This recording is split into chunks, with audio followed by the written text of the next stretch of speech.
కి స్వాగతం. Manual to self సూచనలు లేదా సమాచారాన్ని అందించే స్వీయ శోధన సాధనం.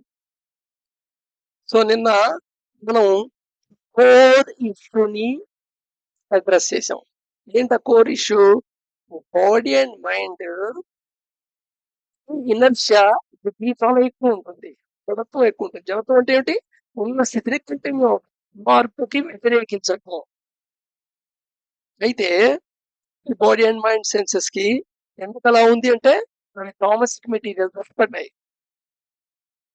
సో దాంట్లో ఉండే atomic memory, molecular memory, cellular memory ఇదంతా థామసిక్ నేచర్ కలగజేసేవి.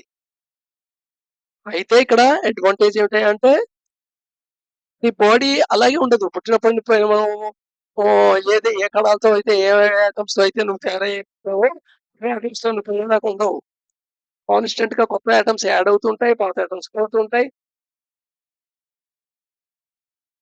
సో రినోవేట్ చేయటంలో నువ్వు కావాలని ఒక వాసనాస్ని ఇంకల్కేట్ చేయొచ్చు.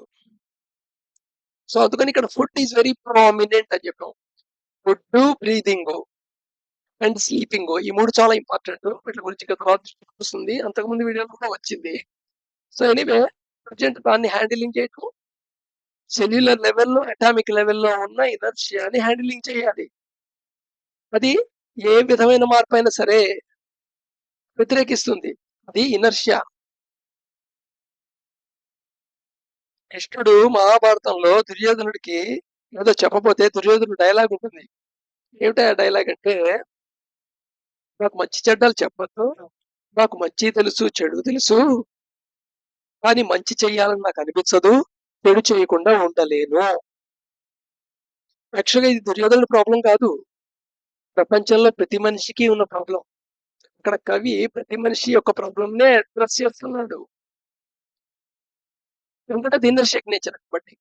సో ఈ వాసనాస్ ని హ్యాండిల్ చేయడం చాలా ఇంపార్టెంట్. ఇది అలా విషయం జరిగేది కాదు. It makes its own time.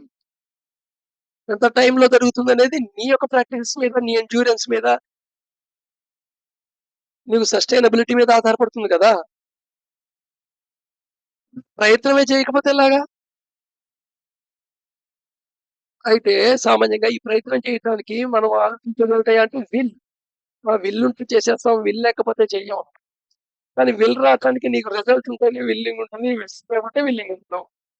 Result కాకుండా చేయాల్సిన యాక్టివిటీలు ఇది ఈ చాలా ఒక అనిపిస్తుంది. ఇంటెన్సిటీగా చేయాలి, బ్యాలెన్స్ గా చేయాలి. ఏది తక్కువ కాకూడదు, కావాల్సిన దానికంటే ఏది అంతకంటే ఎక్కువ కాకూడదు. నీ లైఫ్ అనేది ఒక మ్యూజిక్ లాగా ఉండాలి, ఒక రిథమిక్ మ్యూజిక్ లాగా ఉండాలి. అంటే ఆ తీగ ఏదైతే ఉందో అది ఎక్కువ టైప్ చేసినా ఆకర్షిస్తుంది, ఎక్కువ టైప్ చేస్తే స్వరాయం ఉంటుంది. సో అలా ఉంటుంది ఏ ప్రాక్టీస్ అయినా, ఏదైనా సరే. కానీ మనం ఇమ్మీడియట్ కంక్లూషన్స్ తీసుకుంటామే, దాంతో ఏంటంటే రూల్స్ కిందను, టూల్స్ అండ్ గ్రామ్స్ కిందను, నీతి వాక్యాల కిందను, మొరాలిటీ కిందను, గుడ్ బ్యాడ్ కిందను ఇలా అయిపోతుంది. దానివల్ల ఫలితం ఏమవుతున్నాయి అంటే ఆ మెమరీ, ఆ episodes will fit and our manage. But అక్కడ రెగ్యులేషన్ అది ఇంపార్టెంట్. ఈ రెగ్యులేషన్ చేయడానికి విల్ ఇంపార్టెంట్. ఈ విల్ కూడా ఎలా ఫామ్ అవుతుంది? విల్ అనేది కూడా ఒక ఎనర్జీ, అవేర్నెస్ ఎనర్జీ లాగా ఇది ఒక ఎనర్జీ. ఇది కూడా నీ యొక్క మాలిక్యులర్ బాడీని తయారయ్యేదే. రిపేర్ అవడానికి కూడా నీకు కావాల్సింది అవేర్నెస్ ఎనర్జీ, ప్రాణ ఎనర్జీ. సో అవేర్నెస్ ఎనర్జీ, ప్రాణ ఎనర్జీలో ఎసెన్స్ ఆఫ్ కాన్షియస్నెస్ ఏర్పడుతున్న టైంలోనే ఈ విల్ ఎనర్జీ కూడా ఏర్పడుతుంది. ఆల్రెడీ న్యూట్రల్ విల్ తో చెప్పేసాను ఆల్రెడీ. ప్రతి మందితో ఇది ఇంటలెక్చువల్ విల్స్ గా అక్యుములేట్ అవుతుంది ఆ ఎనర్జీ. సో వాళ్ళు వెరీ ఫ్యూ ఉంటారు, బట్ చాలా సక్సెస్ఫుల్ గా ఉంటారు. వాళ్ళ వాళ్ళ ఫీల్డ్స్ లో వాళ్ళు సక్సెస్ఫుల్ గా ఉంటారు. ఇలా స్పిరిచువల్ గా ఉంటారు. బట్ కానీ స్పిరిచువల్ విల్ అనేది కంటే ఎక్కువ ఎనర్జీ అది. సో దేర్ఫోర్ దీనికి నువ్వు అవేర్నెస్ పెంచుకోవడం ఇంపార్టెంట్, అలాగే గుడ్ క్వాలిటీ ఆఫ్ ప్రాణ ఇంపార్టెంట్. ప్రాణ అవేర్నెస్ వాడుకుంటే నువ్వు మిగతా ఎనర్జీ ఫార్మ్స్ ని లోపల తయారు చేయడానికి నీ మాలిక్యులర్ బాడీ ఆల్రెడీ ఉంటూనే ఉంది. ఈ మాలిక్యులర్ బాడీ కరెక్ట్ గా అసోసియేట్ అవుతూ, ఇంటిగ్రేట్ అవుతూ నీ ఫిజికల్ బాడీతో, మైండ్ తో పనిచేయాలంటే బయోలాజికల్ కంప్లీషన్ ఇంపార్టెంట్. స్పిరిచువల్ అనేది జస్ట్ కౌంటబుల్. చాలా తక్కువ మందికుంటుంది. వివేకానందుడు వాడి లైఫ్‌లో అనుభవించిన కష్టాలు చాలా ఎక్కువ. అయినా తనకి స్పిరిచువల్ విల్ ఉంది. సో, స్పిరిచువల్ పాత్‌లోనే అయ్యాడు. ఆ వేలోనే వెళ్ళాడు. రమణ మహర్షి ఇంత చిన్న వయసులో ఎలా వెళ్ళిపోయాడు. గౌతమ్ బుద్ధుడు అంత రాజ్యాన్ని, భోగాల్ని, సుఖాల్ని మొత్తం వదిలేసి సత్యం ట్రూత్ తెలుసుకోవడానికి ఎందుకు బయలుదేరాడు? ఇదంతా స్పిరిచువల్ విల్ నుంచి వచ్చాయి. మనకి వాడు బ్రెయిన్ వాష్ చేయబడ్డాడు. లేకపోతే ఏదోది కావున జన్మలో ఇలా ఆలోచించొద్దు. అంతకుముందు ఎన్నో జన్మల్లో ఆ వాసనస్ అక్యుములేట్ అయ్యి ఆ పొజిషన్‌కొచ్చాడు. నువ్వు వాళ్ళతో కంపేర్ చేసుకొని నేను చేయలేను అనుకోవద్దు. లేదా వాళ్ళలాగా నువ్వు కానిది నువ్వు ఇవ్వటానికి ప్రయత్నం చేయొద్దు. సో, ఈ బయోలాజికల్ కంప్లీషన్ అవ్వటానికి నీ యొక్క ఎవల్యూషన్ అవ్వటానికి న్యూట్రల్ విల్ అలా intellectual will and spiritual will కింద అవ్వటానికి ఇక్కడ గమ్మత్తేంటంటే న్యూట్రల్ విల్ ఉన్న మనిషి ఇంటలెక్చువల్ విల్‌ని ప్రదర్శించలేడు. స్పిరిచువల్ విల్ ప్రదర్శించలేడు. కానీ స్పిరిచువల్ విల్‌లో ఉన్నవాడు ఇంటలెక్చువల్ విల్ ప్రదర్శించగలడు. న్యూట్రల్ విల్ ప్రదర్శించగలడు. ఎందుకంటే వాళ్ళ స్టేట్ ఆఫ్ మైండ్‌లోనే డిఫరెంట్‌గా ఉంటున్నారు. బిహేవియర్ బట్టి, వాళ్ళు చేసే యాక్టివిటీలు బట్టి వాళ్ళని రిపుల్ చేయటం లేదా వాళ్ళ గురించి అర్థం చేసుకునే చేయడం. అంటే అసలు నీ గురించి నువ్వు అర్థం చేసుకోవడం చేత కాదు గానీ ఎదుర్కొన్న వాళ్ళని ఎలా అర్థం చేసుకోగలం? ఆన్ దిస్ డిఫికల్ట్ పాత్ ఈ spiritual awakening or spiritual journey ఆధ్యాత్మిక మార్గం ఉందిగా, ఈ మార్గంలో only willingness and sincere efforts do not help. కేవలం విల్లింగ్‌నెస్ ఉంది అండ్ సిన్సియర్‌గా హెల్ప్ చేస్తున్నాను. నేను ఎఫర్ట్ పెడుతున్నాను. ఇంక మాత్రాన జరగదు. Indeed much needed. అయితే విల్లింగ్‌నెస్ అండ్ సిన్సియర్ ఎఫర్ట్స్ కావాలి. అక్కర్లేదని అనట్లేదు. అండ్ ఇండిస్పెన్సిబుల్ వాటిని సబ్‌స్టిట్యూట్ ఇంకేం లేదు. కంపల్సరీ కావాల్సినవే. కానీ కేవలం రెండిటిని నువ్వు సాధించేస్తున్నావు అనుకోవద్దు. But we must properly understand. అంటే నువ్వు అండర్‌స్టాండ్ కాకుండా ఒక విషయం మీద నమ్మకం, బిలీఫ్‌తో లేదా ఫోర్స్‌ఫుల్లీ ఒక కోరికతో లేదా ఒక రిజల్ట్ ఓరియెంటెడ్‌గా ఆలోచించి నువ్వు ఇంకా ఎఫర్ట్‌గా అతనితో ప్రయత్నం చేయొచ్చు.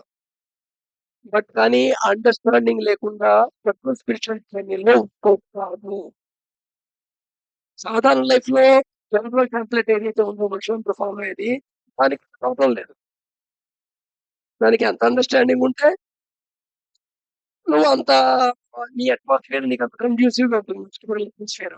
నీకు అండర్‌స్టాండింగ్ ఎక్కువ ఉంటే చుట్టుపక్కల అట్మాస్ఫియర్ నాన్ కండ్యూసివ్‌గా ఉంటుంది అంతే. What is to be done and why we are doing particular thing అనే రెండిటికి నీకు క్లారిటీ ఉంటుంది.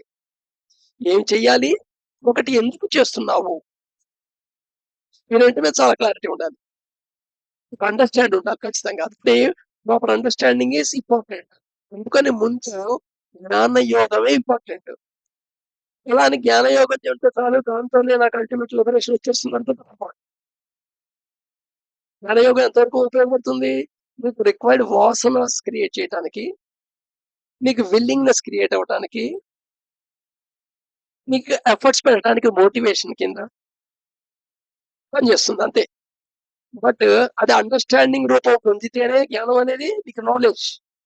అండర్‌స్టాండింగ్ రూపం పొందితేనే ఇప్పుడు what is to be done and why we are doing a particular thing అనే రెండిటికి నీకు క్లారిటీ ఉంటుంది. నీ క్లారిటీ అది నీకు క్లారిటీ నీ అండర్‌స్టాండింగ్ నుంచి వచ్చింది.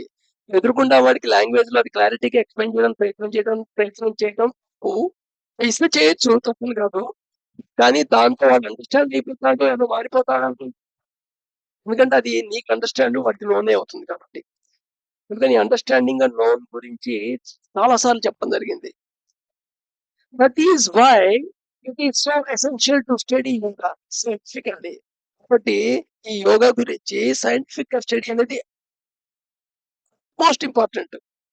Otherwise there is no difference between daily routines we perform in the name of religion. Religion అనే పేరుతో చేసే రొటీన్స్‌కిను, యోగా అనే పేరుతో చేసే ప్రాక్టీసెస్‌కిను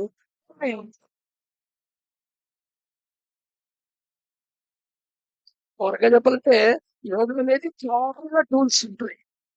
దాంట్లో సెట్ ఆఫ్ టూల్స్ కనుక ఒక గ్రూప్ ఆఫ్ పీపుల్స్ ఫాలో అవుతుంటే వాటిని అండర్‌స్టాండింగ్ అనేది తరంతరానికి తగ్గిపోతూ ఉంటే జస్ట్ నోన్ కింద అవి ఎలా చేయాలి, ఇలా చేయాలని చెప్పి అలా చేసుకుంటూ పోతుంటే వాళ్ళ కంఫర్ట్ కోసం వాటిలో రకరకాల మార్పులు వాళ్ళు ఇన్కార్పొరేట్ చేస్తూ ఉంటే అలా ఫార్మ్ అయ్యే సమాజం religion. Yoga is ultimate different thing. అందుకని ఇంతకు ముందు చెప్పాం పార్ట్‌లెస్ పాత్ అని. అంటే ఎన్ని మనుషులున్నారో అన్ని పాత్స్ ఉన్నాయి. Why our efforts have to be directed by scientific methods. అసలు అందుకని యాక్చువల్‌గా ఈ ఎంటైర్ సీరీస్‌లో అంతా డోర్‌వే అనేది సైంటిఫిక్ మెథడ్స్ యోగా బిహైండ్ ఏమున్నాయి అనేది ఒక సెర్చ్ నుంచి వచ్చిందే. ఈ వీడియో సీరీస్ అంతా. కరెక్ట్‌గా చెప్పాలంటే ఇది ప్రతి వీడియో నాకు నేను ఎక్స్‌ప్లెయిన్ చేసుకోవటం.